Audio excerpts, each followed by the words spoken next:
So before we begin, I just want to shout out my Patreons: Dudley Reiner, Crimson, Consular, Ten, Nude Banner, Jonah Rodriguez, Ariel Kersey, and Roik Air. I'm very much grateful for your support, and if any of you want to support me on Patreon, you can always find the link in the description below. Hey guys, I'm Naya, and welcome back to the channel. So for today's video, I decided to do the hand trap tier list because I haven't done it. I have done the tech cards tier list, but I've been sort of putting off the hand trap one for a tiny bit because I wasn't that certain how I actually feel about hand traps. It's an odd format in which hand traps don't really see that much play, but then like an event comes, a time comes, a week comes where basically like almost every single deck suddenly picks up hand traps.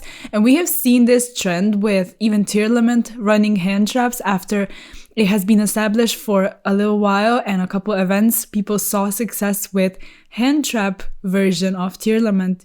And also looking at the Sprite deck, it's playing a huge amount of hand traps if they are not running the adventure stuff. It's what I've seen for the most part. So right now, I think I feel comfortable enough to talk about... I'm sorry, I hear my voice and it just sounds horrible. I'm not sick, but my voice is still really, really weak. So I'm sorry if it just sounds horrible. So yeah. What I wanted to say is, yeah, I feel comfortable enough to talk about hand traps right now, so we're gonna do the hand trap tier list. And I'm very excited. I always love doing tier lists. So we have the usual hand traps. I have not changed a single thing, but we will see if actual hand traps do change places a bit, because it's, like I said, it's kind of a weird format. So starting off with Ash, I will still put it in staple. However, I don't think it's going to remain at the top. It's very interesting, even listening to people talk about Ash, like some people don't really see the value, and I was on that side of things for a small period of time because to me, it didn't feel like it does enough. When you're facing a deck like Tier Lament or even a deck like Sprite, even though there are places in which you can hand trap them and use Ash, it doesn't really mean you are going to stop their things, like their combos, like ashing, I don't know, Sharon or ashing Kitkalos or ashing a Curious. It might just mean that they have another line of play because those decks are that explosive. And also in the Sprite matchup, if you ash Starter, sure, they might still have blue, they might still have swap, they might still have gigantic, and it's like, it doesn't feel like it's doing enough. But what I want to emphasize on before we actually get into this tier list, so I want to say that I think right now you need to play a lot of hand traps if you are running them, because you want to see at least 2 in your opening hand because you want to pair them up. So the ones I will have in staple are going to be in staple because in my opinion, if they get paired up together, I think they will do like extremely well. I think they will completely shut the opponent off because 2 hand traps just might be enough. So yeah, 2 hand traps I think will do the job. And if they don't, you still might like just draw a third one because you play like a huge amount of them if you run them. I think about 15 or 18 should be fine. And yeah, all of these paired up, that I think is going to be great. So moving on to the next one, it's going to be Ghost Bell. I think Ghost Bell has high potential, but I won't move it in staple because I think that like there are just better ones. Like there's not much to say. There are good applications for Ghost Bell, but it's still just at the top of good in my opinion, and you don't really see it in every single deck list. There are exceptions, and it can be useful, and it does do well against stuff like Adventure because it does hit Enchantress as well, and right now some Sprite builds are running Adventure, and there's other stuff as well, like it's great against Super Factorio, so if you're struggling in a Math Mech matchup and you feel like DD Crow might not be enough or another hand trap might not be enough, Bell is also a great option, so it's nice, but I wouldn't say a staple. Then moving on to a couple not that great ones, we have Contact Z, which I don't think is going to do anything right now, and also Psycho Reader, which again, we are not in a Jai-Chan format. Like Psycho Reader just reminds me of the Jai-Chan format, and even though the Jai-Chan deck, I wouldn't say is exactly weak, I would say it's quite a solid pick. But of course, we are not going to be running Psycho Reader to combat that deck. Then we have Chaos Hunter. So I think I'll just put it at the top of not worth it. Like, to be honest, I've been sort of like, what's the English expression? I've been, oh my God, I want to remember expression, it doesn't really matter. I've been on the side of Chaos Hunter, I want to say. I've been pro Chaos Hunter because I think it's a cool tech against Sprite. But right now, there are much better options, I feel like, and Sprite is like, it does way too much to be stopped by Chaos Hunter, so I don't feel the way I felt about Chaos Hunter anymore. I just think it's not worth it right now. That was a really long way of saying that Chaos Hunter is not worth it. Moving on to DD Crow, I'll put it in staple. I might even put it above Ashe. I genuinely think DD Crow, if timed correctly, is going to be a game changer against Tearlament and against Sprite as well. You will shut them off from the Ronin Toadin side of things, which is really nice. And also against other decks, like against Methmech, like I mentioned. And there's other just great uses for DD Crow, I think, and it's just cool to see such an old hand trap be useful in a format. I'm a really, really big fan of that. Again, paired up, it's great as well. And moving on to D-Shifter, I will put it at the top of good. I think D-Shifter is amazing, and I usually don't put hand traps that are like very specific, very high up, because like only one deck can use them or only 2 decks can use them. But right now, I think D-Shifter is a great call because many decks can use it. Like you have Flunder, you have Exosister, Sprite is citing it. I've seen a lot of builds cite it because obviously it's great against Tearlament, and if your deck can play it, and your deck being like a good meta contender, which would be like Flunder, Sprite and stuff like that, then obviously you're gonna play it, at least in my opinion. And even if you're picking up something that would be a more of a rogue-ish option like Swords, so you can also cite D-Shifters, so I think it's a very good choice actually. And then we have Droll. So Droll is like the only one I'm not that certain where I want to place it, just because there's been this huge rise in popularity with different types of Tearlament builds, and Droll does stop that version. But I wouldn't say it's that great against every single matchup. And with you running a lot of hand traps already, like you get to your like 15 mark in the main deck quite easily with more impactful ones. And then in the side deck, I haven't really seen Droll a lot. And I think it's a good call, but it's a tiny bit more specific. And if you just want hand traps that do a more decent coverage of other decks, I probably wouldn't play Droll. So there's that. I think top of decent is great, or like bottom of good, but I think top of decent is better. Then we have Gamma. I will put it at the top of good, above D-Shifter, because it's still like more generic than D-Shifter. And I don't know, I'm sort of considering moving it to staple now that I think about it, but I still think like it doesn't see play in almost every single deck list. And if it does, it's probably in the side deck, and side deck is like very much personal preference. You can play whatever you feel like you're going to be up against at a certain event. So I think Gamma is great. I think it's a really, really good call because, again, paired up with something else, it's amazing. Especially like if you're up against a negate with people now running Baron in Tearlament, and you also have adventure stuff. So you can go up against the Griffin Rider. Overall, Tearlament effects in the graveyard, I think that's a good point in which you could Gamma. Now, granted, they might just continue playing because the decks are very, very consistent, and like you just, for the most part, I think one hand trap will not be able to stop you if you're playing Tearlament. But still, like, I think Gamma is great. The only thing to think about is that if you get locked out because of Gigantic Sprite, then it's on you. You need to use Gamma as soon as possible so you prevent that from happening. So then we have Dogwood. Honestly, like I make fun of Dogwood a lot, but I think it's really good. And like, honestly, the other day, like we were talking, my husband and I, because I played like remote locals and I lost in time because of Dogwood.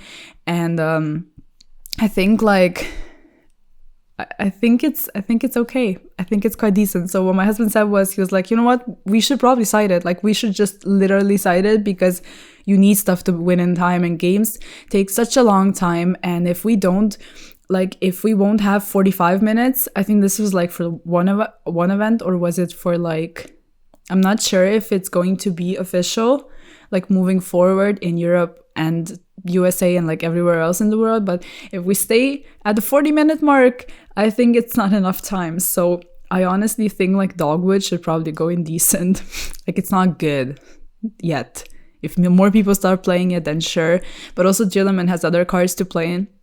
like in time to use. You have the Skullmark Ladybug and you have the Romage Laurel and things like that. But yeah, I guess I just wanted to mention this entire story with Dogwood and us talking about it, because I genuinely think it's not a bad choice.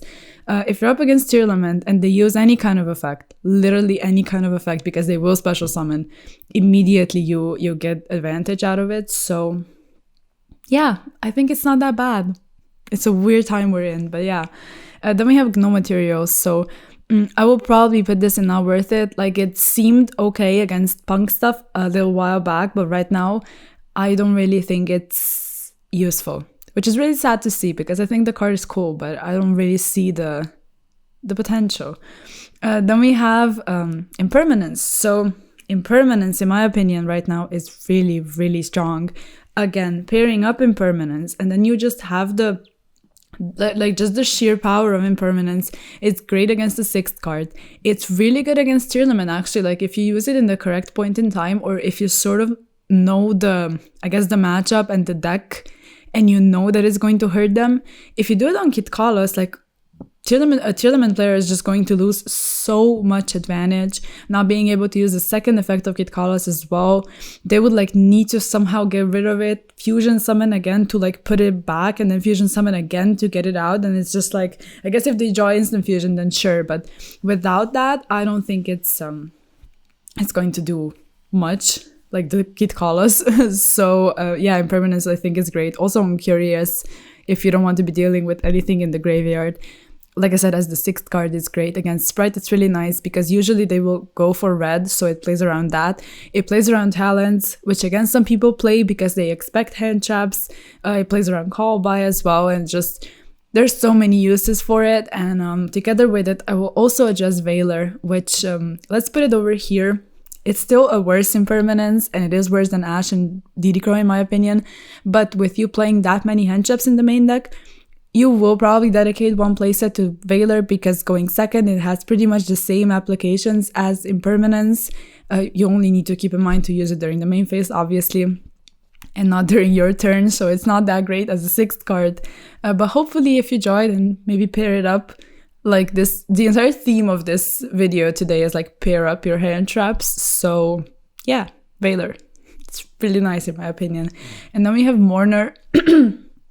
I think I'll move Mourner a bit lower, just because it's like they go from like Impermanence, Veiler to Mourner, I think, in terms of like just power and sheer application that it has, because it's obviously it's on special summon, and yeah, I just think it's less powerful. But if you want to play a lot of hand traps, I will still consider like dedicating a playset to Mourner than like something else. I think, for example, Ogre is a bit weaker.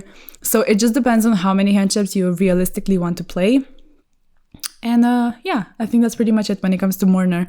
Then we have Lancia, and yeah, like overall Lancia, comparing it to Chaos Hunter specifically, because they have very similar effects, I think Lancia is way better, but this is not a format for Lancia. So if you like want to play against Flunder, sure. If your locals is like just swarming with Flunder, but yeah, other than that, like I just wouldn't use it. And also Skullmeister, I think it's not enough. I don't think it does enough. Like, it's not bad against Tearlament, most definitely not, but it is a worse Didicro, and it's not that useful against other matchups as well. Like, basically the same points in time where you would use Didicro, you could probably use Skullmeister, but Didicro is much, much better because it doesn't need to chain to the actual thing in the chain. Like, if you're going up against a Tearlament player, they use something to fusion summon. If they use it and you go Skullmeister and chain it, obviously you will be able to negate. But then the issue becomes like the fact that they might be able to use multiple effects. So when they stack stuff on chain, and especially if they mill something that will trigger, like builds I've seen like actually cut stuff like Goki Pole, but if they play like just a random card that's going to trigger if it gets milled, and they put it as the last chain link, then with your Skullmeister you're not going to be doing anything, so immediately becomes way worse. So yeah, then we have Nibiru. Like, in my opinion, Nibiru is the probably the second strongest hand trap behind Impermanence. It's amazing. Like being able to pair up Nibiru, again, pair it up, it's great. And also like if you're not playing hand traps in Tearlament, you might still consider running like one playset or two playsets of something, because you have enough space to play like Super Polymerization and then maybe Droplet, or like Super Polymerization and Dark Ruler. But those cards might be more useful in the side deck if you expect a lot of mirror matches, because Nibiru is really nice against Tearlament and also against other stuff as well. Against Sprite, not so much if they lock you out, but you could pair it up again. So the pairing up thing, we have talked about it enough, I think, to this point. But what I wanted to say is you can still dedicate like one play set to Nibiru, because I think it's a really strong choice. And if not that, you might want to side it. Again, in a Tearlament mirror match, what you're trying to do is just prevent that Dweller from coming down. So with Dweller, like Nibiru and Gamma are really, really strong. And since right now I'm hovering the mouse over Impermanence, I remembered I wanted to mention also that you need to think about Sprite Elf preventing targeting. So Impermanence is great, but Sprite Elf does prevent targeting. So immediately anything that's under it, you won't be able to interact with it. So stuff like Droplet might be a good call. And yeah, like now with the reprint, obviously it becomes a bit more accessible, hopefully. But just mentioning those cards over here, like the entire staple category, actually, they're great paired up, but there's some downsides to all of them. So you need to think about that. So yeah. And moving on to Ogre, I pretty much mentioned like a tiny bit that I don't think it's that strong right now. I'll put it at the top of decent because some people still play the adventure stuff and it's really good against that. And you have like it's not bad if you maybe play it in a Sprite deck, because if you Ogre the Dragostapelia, it's not going to negate, but it's still going to reduce your stuff to 1. So maybe it's not that great now that I think about it, because the part where Dragostapelia like needs to be on the field, so the continuous effect is just the negation part. But when you place the Predator counter, they become level 1 regardless of Dragostapelia being there or not. You might still use Ogre so you don't get negated, like if you want. But yeah, now that I actually think about it and say it out loud, I don't think it's that great. But again, it's one of those hand traps where if you play a lot of them, you might just play like 2 or a playset if you feel like this is what your meta is calling for. Then we have Phantasme. I'll put it at the top of not worth it. Like I think Phantasme is a really strong card, but not in this format. So if a format comes where there's a lot of link summoning, it becomes much more useful. But right now, it's not the time for it. And then we also, let's just address the other ones as well, because we have Retaliating Sea, which also is not great. Like there's not many spells like just using fusion summoning, or actually any kind of summoning. I said fusion because I was like used to Shadowll stuff and prank it stuff, things like that. But right now, nothing really does it. Like you have polymerization in, I don't know, branded. You also have branded fusion, but you won't use Retaliating Sea against it, I think. Tearlament really straight away from the King of the Swamp polymerization build. Some people still play it. I think it's quite decent, but I think there are other better versions. So again, Retaliating Sea is not that strong, and yeah, I just don't really see any kind of use for it. And also Token Collector. Like, Token Collector is great against Swordsoul. And we're in a point in time where Swordsoul got so power crept that it just kind of became rogue. So yeah, it's not really great right now. There's usage against like adventure stuff, but against adventure stuff, you would probably rather play Ogre because it would be more useful against other matchups as well. And I wanted to leave the cherries for like the last card because I don't want to put it in not worth it. I think it's quite okay. Like I think I'll put it in decent actually, because I think it's a good call if you're expecting. Sorry, I need to go slower. I think cherries is a really good call if you're playing a deck in which you can side cherries and expect a mirror match, which would be Tearlament, which could be Sprite. Or if you're playing a deck that really doesn't care about the extra decks. So you might just play Flunder, have a lot of spots just dedicated to cherries targets. And that's good as well because decks do sort of lose some kind of power if you take away Kalos, for example, if you take away Sprite Elf from Sprite. But on the other hand, they aren't that reliant on those cards, especially now with the heavy combo tier limit version. And if you still have Gigantic in the Sprite deck, you're still able to like do something. So I wouldn't say it has like some kind of huge maximum potential, but you still might use it if you are expecting a lot of mirror matches, or yeah, pretty much like I said, if you have a space. Don't want to repeat myself. So yeah, I think it's nice. And I think it's also very unexpected. So yeah, I think that's pretty much it when it comes to cherries. That's actually it when it comes to this tier list. I'm satisfied. I was a bit nervous doing this tier list, to be perfectly honest with you, and I really want to know your thoughts and opinions down below, because I wasn't sure how to rank those hand traps, but I am satisfied right now. Hopefully this is of some use to you. If you're building a deck that is running hand traps, again, I want to emphasize, pair them up, play a lot of them. And yeah, I think that would be it. So if you like the video, of course like it, sub to the channel, check out all of the social media, and I'll see you in the next one. Peace!